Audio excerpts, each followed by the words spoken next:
অন্তর্বর্তী সরকার নির্বাচন আয়োজন নিয়ে টালবাহানা করছে, বলছেন বিএনপি নেতা ইশরাক। মাগুরায় সেই হিটু শেখের লামপত্র অনেক দিনের। গুরুদাসপুরে বিএনপি জামায়াতের সংঘর্ষ, আহত ৫। জানাবো পতিত ফ্যাসিস্টদের নতুন হুঙ্কার। এবং সর্বশেষ জানাবো ডিসেম্বরের মধ্যে জাতীয় সংসদ নির্বাচন চায় গণ অধিকার পরিষদ, বললেন রাশেদ খান।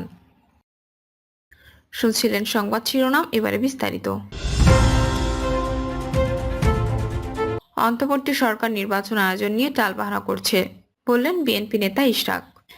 বিএনপির আন্তর্জাতিক বিষয়ক কমিটির সদস্য ইশরাক হোসেন বলেছেন, বর্তমান অন্তর্বর্তী সরকার সঠিক সময়ে নির্বাচন আয়োজন নিয়ে টালবাহানা করছে। সঠিক সময়ে অবাধ সুষ্ঠু নির্বাচন দিয়ে দেশকে দায়মুক্তি দিতে হবে। জেল, জুলুম, নির্যাতন ও নিপীড়নের শিকার হয়ে বিএনপি বর্তমান অবস্থায় এসেছে। নতুন যারা দল গঠন করেছেন তারা ভাবছেন তারাই দেশকে স্বাধীন করেছেন, কিন্তু সেই ধারণা ভুল। 1971 সালে শহীদ প্রেসিডেন্ট জিয়াউর রহমানের নেতৃত্বে দেশ স্বাধীন হয়েছে। যারা বৈষম্য বিরোধী ছাত্র আন্দোলনের মুখপাত্র ছিলেন তারাই স্বৈরাচারী শেখ হাসিনাকে হটিয়েছেন, বিষয়টি এমন নয়।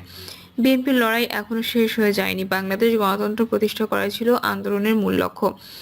ইশরাক হোসেন আরো বলেন, খুনি হাসিনার বিচার করতে হবে। একমাত্র বিএনপি ফ্যাসিস্ট শেখ হাসিনার বিচার করতে পারবে, কারণ গণহত্যাকারী শেখ হাসিনার বিরুদ্ধে 17 বছর ধরে লড়াই সংগ্রামে বিএনপি রাজপথে সাহসী সৈনিকের ভূমিকা পালন করছে।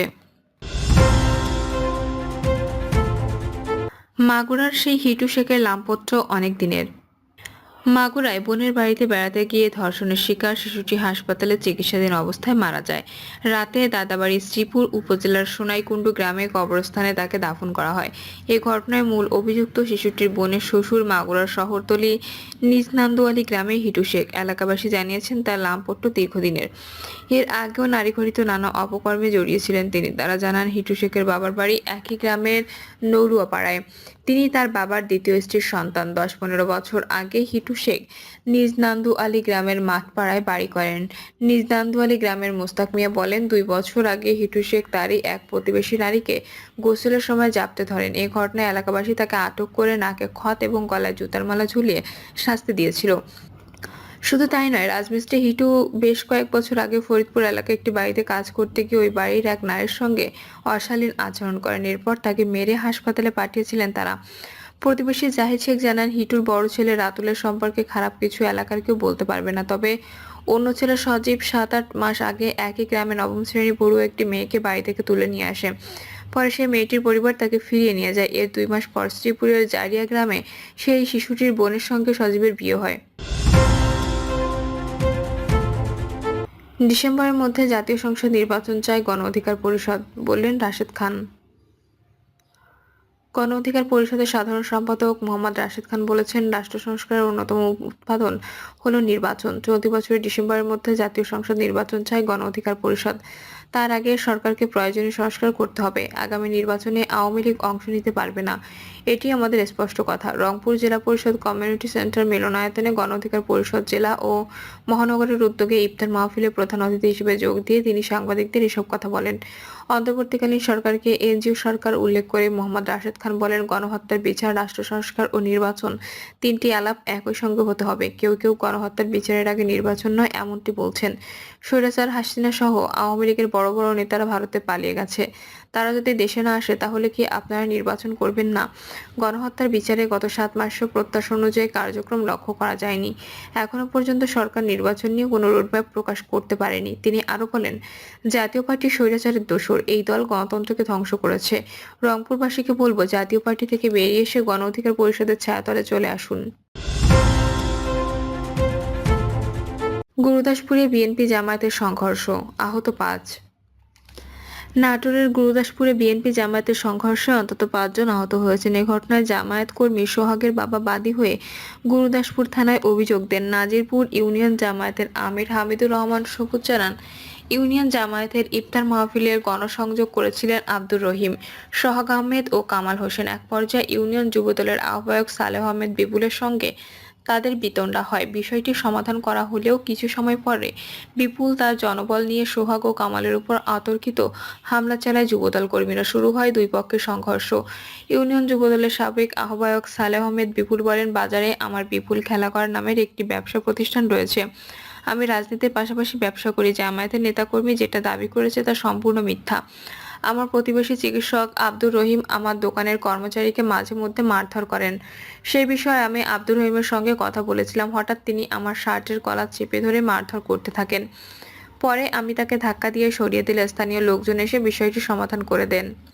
তিনি আরো বলেন, আব্দুর রহিম তার ব্যক্তিগত আক্রোশ মেটানোর জন্য জামায়াতের নেতাকর্মীদের ইফতার পার্টির গণসংযোগে বাধা দেওয়ার মিথ্যা কথা বলে ডেকে আনেন। এক পর্যায়ে তারা দলবদ্ধ হয়ে আমার সঙ্গে থাকা দুই বিএনপি কর্মীর উপর হামলা চালায়। ঘটনাস্থলে আমরা ৩ জন রক্তাক্ত হয়ে মাটিতে পড়ে অন্য নেতাকর্মীদের উদ্ধার করেন। পতিত ফ্যাসিস্টদের নতুন হুঙ্কার। দেশবিরোধী ষড়যন্ত্রে সক্রিয় হওয়ার অপচেষ্টা করেছে আত্মগোপনে থাকা আওয়ামী লীগের নেতাকর্মীরা। সারা দেশে ওয়ার্ড পর্যায়ে অরাজকতা তৈরি করতে দেওয়া হচ্ছে বিশেষ নির্দেশনা। এসব অপকৌশল বাস্তবায়নে বিশেষ দায়িত্ব দেওয়া হয়েছে গণ অভ্যুত্থানের মুখে দেশ থেকে পালিয়ে যাওয়ার গাজীপুর সিটি কর্পোরেশনের সাবেক মেয়র জাহাঙ্গীর আলমকে।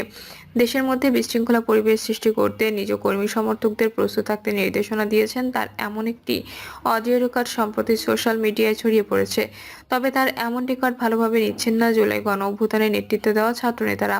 তারা বলছেন, আত্মগোপনে থাকা পতিত ফ্যাসিস্টরা নতুন করে হুঙ্কার দিচ্ছে। দেশের অভ্যন্তরে বিশৃঙ্খলা পরিবেশ তৈরি করতে নানামুখী ষড়যন্ত্রে লিপ্ত তাদের এসব অপকর্ম ঐক্যবদ্ধভাবে প্রতিহত করতে হবে। আত্মগোপনে থাকা জাহাঙ্গীর আলমকে 11 মিনিট 9 সেকেন্ডের ওই অডিও রেকর্ডে বলতে শোনা যায়, পৃথিবীর কোনো শক্তি আমাদের বাড়ির মধ্যে গুছিয়ে দেবে না।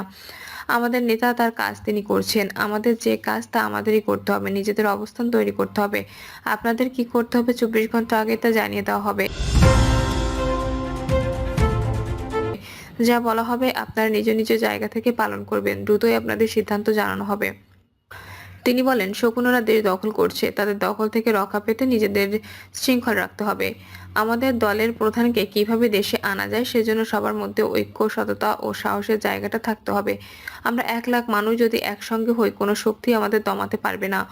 ওয়ার্ডে ওয়ার্ডে নিজের অবস্থান তৈরি করতে পারলে সারা দেশে অবস্থান হয়ে যাবে। জাহাঙ্গীর বলেন, শুধু ছাত্রলীগের 36 লাখ নেতা থাকার কথা, আওয়ামী লীগের সব সহযোগী সংগঠন মিলে 1,72 লাখ নেতা পদে থাকার কথা ছিল। কিন্তু কি কারণে হয়নি আপনারা সবাই জানেন। আমাদের ভুল ত্রুটি ছিল, তাই সবাই জানি।